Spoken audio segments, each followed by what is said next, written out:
सूरज की किरणों में अमृत का वो प्रकाश, हर नई सुबह के साथ यीशु राजा है अब। अंधकार से जो लड़ती उसकी वाणी है आप, उसकी वाणी है आप, उसकी वाणी है आप। अमृत वाणी, अमृत वाणी, अमृत वाणी, अमृत वाणी, अमृत वाणी।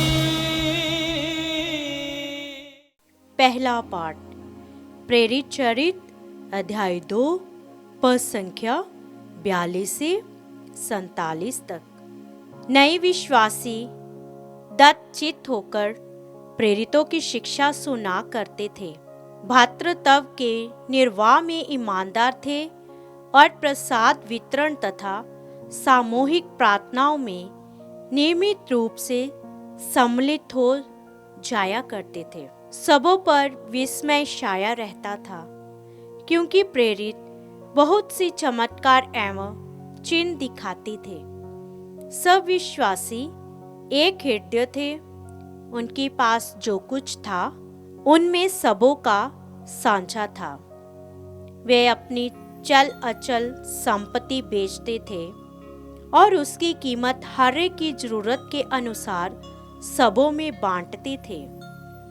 वे सब मिलकर प्रतिदिन मंदिर जाया करते थे और निजी घरों में प्रसाद वितरण में सम्मिलित होकर निष्कपट हृदय से आनंद पूर्वक एक साथ भोजन करते थे।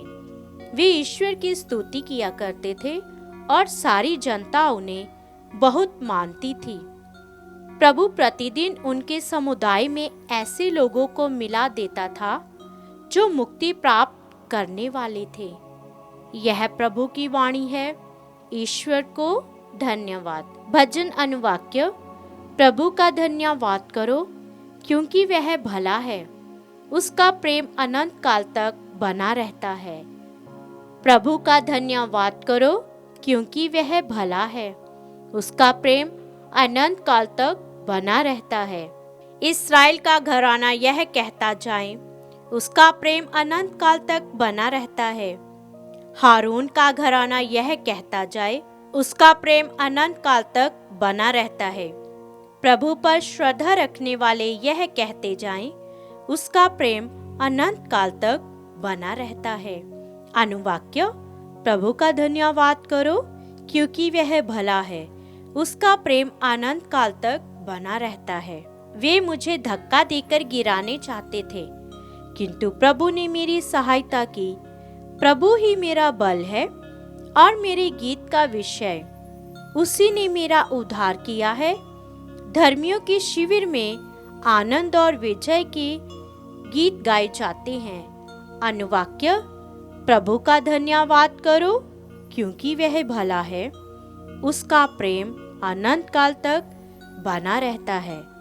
कारीगरों ने जिस पत्थर को निकाल दिया था वही कोने का पत्थर बन गया। यह प्रभु का कार्य है, यह हमारी दृष्टि में अपूर्व है। यह प्रभु का ठहराया हुआ दिन है। हम आज प्रफुल्लित होकर आनंद मनाएं। अनुवाक्य। प्रभु का धन्यवाद करो क्योंकि वह भला है, उसका प्रेम अनंत काल तक बना रहता है। दूसरा पाठ संत पेट्रुस का पहला पत्र अध्याय 1 पद संख्या 3 से 9 तक। धन्य है ईश्वर हमारे प्रभु यीशु मसीह का पिता। मृतकों में से मसीह के पुनरुत्थान द्वारा उसने अपनी महती दया से हमें जीवंत आशा से परिपूर्ण नव जीवन प्रदान किया, जो विरासत आप लोगों के लिए स्वर्ग में रखी हुई है। वह अक्षय, अदूषित तथा अविनाशी है। आपके विश्वास के कारण ईश्वर का सामर्थ्य आपको उस मुक्ति के लिए सुरक्षित रखता है जो अभी से प्रस्तुत है और समय के अंत में प्रकट होने वाली है। यह आप लोगों के लिए बड़े आनंद का विषय है। हालांकि अब थोड़े समय के लिए आपको अनेक प्रकार के कष्ट सहने पड़ते हैं। यह इसलिए होता है कि आपका विश्वास परीक्षा में खरा निकले। सोना भी तो आग में तपाया जाता है और आपका विश्वास नश्वर सोने से कहीं अधिक मूल्यवान है। इस प्रकार यीशु के प्रकट होने के दिन आप लोगों को प्रशंसा, सम्मान तथा महिमा प्राप्त होगी। आपने उन्हें कभी देखा नहीं, फिर भी आप उन्हें प्यार करते हैं और उन्हें देखे बिना आप अब उनमें विश्वास करते हैं। जब आप लोग अपने विश्वास का प्रतिफल अर्थात अपनी आत्मा की मुक्ति प्राप्त करोगे तो एक अकथनीय तथा दिव्य उल्लास से आनंदित हो उठेंगे। यह प्रभु की वाणी है। ईश्वर को धन्यवाद। जय घोष। यीशु ने कहा, क्या तुम इसलिए विश्वास करते हो कि तुमने मुझे देखा है? धन्य है वे जो बिना देखे ही विश्वास करते हैं। हालेलुया। संत योहन के अनुसार पवित्र सुसमाचार अध्याय 20 पद संख्या 19 से 31 तक। उसी दिन अर्थात सप्ताह के प्रथम दिन संध्या समय जब शिष्य यहूदियों के भय से द्वार बंद किए एकत्र थे, यीशु उनके बीच में आ खड़े हो गए। उन्होंने शिष्यों से कहा, तुम्हें शांति मिले। और इसके बाद उन्हें अपने हाथ और अपनी बगल दिखाई। प्रभु को देखकर शिष्य आनंदित हो उठे। यीशु ने उनसे फिर कहा, तुम्हें शांति मिले। जैसे पिता ने मुझे भेजा है वैसे ही मैं भी तुम्हें भेजता हूँ। ये कहने के बाद यीशु ने उन पर फूंक कर कहा, पवित्र आत्मा को ग्रहण करो। तुम जिन लोगों के पाप क्षमा करोगे वे अपने पापों से मुक्त हो जाएंगे, और जिन लोगों के पाप नहीं क्षमा करोगे वे अपने पापों से बंधे रहेंगे। यीशु के आने के समय बाहरों में से एक थॉमस, जो यमल कहलाता था, उनके साथ नहीं था। दूसरे शिष्यों ने उनसे कहा, हमने प्रभु को देखा है। उसने उत्तर दिया, जब तक मैं उसके हाथों में कीलों का निशान ना देखूं, कीलों की जगह पर अपनी उंगली न रख दूं और उनकी बगल में अपना हाथ ना डाल दूं, मैं तब तक विश्वास नहीं करूंगा। 8 दिन बाद उनके शिष्य फिर घर के भीतर थे और थॉमस उनके साथ था।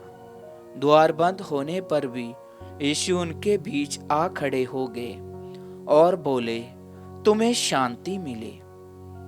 तब उन्होंने थॉमस से कहा, अपनी उंगली यहाँ रख दो, देखो ये मेरे हाथ है। अपना हाथ बढ़ाकर मेरी बगल में डालो और अविश्वासी नहीं बल्कि विश्वासी बनो। थॉमस ने उत्तर दिया, मेरे प्रभु, मेरे ईश्वर। यीशु ने उनसे कहा, क्या तुम इसलिए विश्वास करते हो कि तुमने मुझे देखा है? धन्य है वे जो बिना देखे ही विश्वास करते हैं। यीशु ने अपने शिष्यों के सामने और बहुत से चमत्कार दिखाए जिसका विवरण इस पुस्तक में नहीं दिया गया है। इनका ही विवरण दिया गया है, जिससे तुम विश्वास करो कि यीशु ही मसीह ईश्वर के पुत्र है, और विश्वास करते हुए उनके नाम द्वारा जीवन प्राप्त करो। प्रभु का सुसमाचार। ख्रिस्त की जय।